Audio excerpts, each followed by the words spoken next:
Let me tell you something. So the two names that you see in the title of this video, as most of you know, as you should know by now, I don't really have anything nice to say about any of these two. However, there is something that they have proven just by the very existence of their presidencies. That one thing that they proved is that complacency equals defeat. Remember 2000, Al Gore versus George Bush, and everybody just assumed Gore would win just because Bush was an idiot. And then Gore ended up winning the popular vote by about 500,000 votes, and Bush still won because of the Electoral College. Remember that? Remember how surprised everybody was when that happened? Fast forward 4 years later, 2004, Bush runs for re-election, and the Democrat who challenges him is John Kerry. And I, along with a lot of other people that I knew, assumed that Kerry would win because, as I had said, Bush was an idiot. And what happened? Well, Bush won re-election. Again, Electoral College. So fast forward 12 years later, the 2016 election is here, and who do we have running? We got Hillary and Trump. And Hillary led most of the polls for the longest time. And what happened? The same thing that happened in 2000. The Democrat got the popular, the Republican got the electoral. And it shocked a lot of people. I know a number of people who have said that even the ones who didn't necessarily have anything against Hillary, they said they didn't vote for her because they assumed she would win.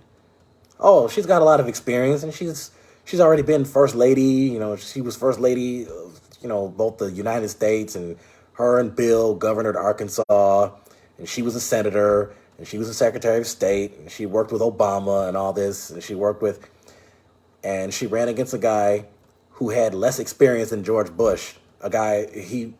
Trump had zero experience. Less than zero experience. He had negative experience. He had less than zero experience. And he became president. Now, unlike Bush, we only dealt with Trump for 4 years, whereas with Bush, we dealt with him for 8 years, along with Cheney, Rumsfeld, a few others. And then what happened in 2020? Trump was defeated, and part of that was a lot of his supporters assumed that he would win, and some of them probably didn't even get out to vote for him because they thought that Biden would easily lose. Well, the Democrats and a lot of left-leaning independents who were leaning to Biden, people on our side, we got out there and we just freaking voted for Biden. And as a result, he won. Now, let's look here. Here in 2022, we got the midterms going on. There's a lot of governors running for re-election. We have every congressperson, most congress people running for re-election. We have at least 32, maybe 33 senators who are running for re-election. Some are probably retiring and others are running their place. So we have a lot of elections going on this year. And I know that recent polls indicate that Democrats are favored to win the midterms. But here's my message to Democrats. You can believe that poll if you want to. I have had a lot less faith in polls since 2016.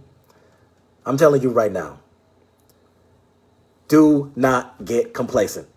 I don't care what those polls look like. You still get out and you vote for that candidate. I don't care if the poll has the Democrat at 99% and the Republican at 1%, you still got to vote for them. If the Democrat has 100% and the Republican has 0%, you get out and vote for them. If the Democrat has 101% and the Republican has negative 1%, you get out and vote for the Democrat. I don't care what those numbers say.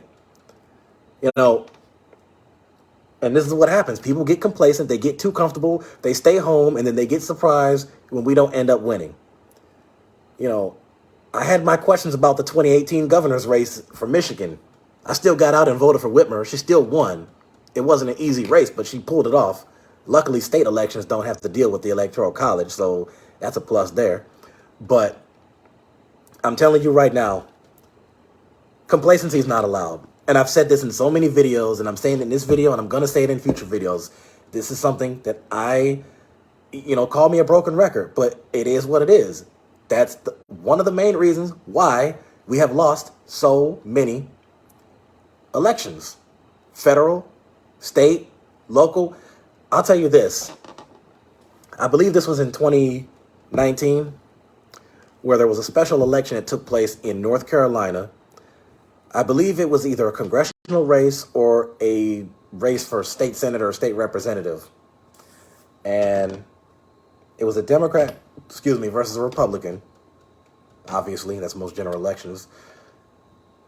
And they said 2,000 people stayed home, or 2 or 3,000 people stayed home. All they needed was about 3,000 to 4,000 votes for that Democrat to win. But because those people stayed home, the Republican ended up winning. I mean, people, what more do you need? I'm going to keep saying it. Complacency is not an option. Get the hell out there and vote for the Democrat in the election, in the general election and in primaries. I don't care how you do it, whether you go to the polls and you stand there for hours, or you can go up to your local clerk's office and vote there. They'll give you a ballot you can fill out. Takes a couple minutes. It shouldn't take you more than 5 minutes to do it. Or they'll mail it to you and you can send it in, whichever way. Just get out there to go vote. Because as I said, Bush and Trump, their presidencies proved that complacency kills us. It does not work. I don't care how confident you are. I don't care who's running against who. I don't know what 2024 is going to look like yet. We have to get 2022 out the way first. Gretchen Whitmer, I will say, is looking good in the polls right now. She's polling at 52%, while her Republican opponent, Tudor Dixon, is polling at only 38%. That looks good for us so far. But if the Democrats of Michigan get too complacent, guess what? Whitmer loses. Just so you know, Tudor Dixon is endorsed by both Trump and Betsy DeVos. I don't think y'all want to risk that. I don't think y'all want to do that. Let's not play that here. Let's not play that game. Gavin Newsom in California, he's polling at 50-something%. Most of his opponents are only at 27% or even below that. I know people are saying, oh, that's an easy win. Well, it's not going to be an easy win if they don't get the hell out there to go vote for him. You got to get out to go vote. Being comfortable and just assuming does not win the election. The votes, the most votes, determine the result of the election. That's what gets you to win. Now, is that going to work for every single state and every single county and every single city in America? No, because there are some areas that, I understand it, there's some areas that are diehard true blue, and you got other areas that are diehard true red. And you have areas that are mixed, independents, places like Ohio, Pennsylvania, Wisconsin. That's why they're considered the battleground states. That's why they're considered the mixed states. I understand places like Arkansas, Louisiana, Alabama, Mississippi, Georgia. I understand that those are like deep red states. And I don't know, there's not that much Democratic representation down there. Each of those states has at least one Democratic state representative. It doesn't mean that others can't win. The demographics in Arizona, Texas, and Georgia are slowly but surely changing. But if people get too comfortable, then that means nothing. You just get out there and you vote for those Democrats.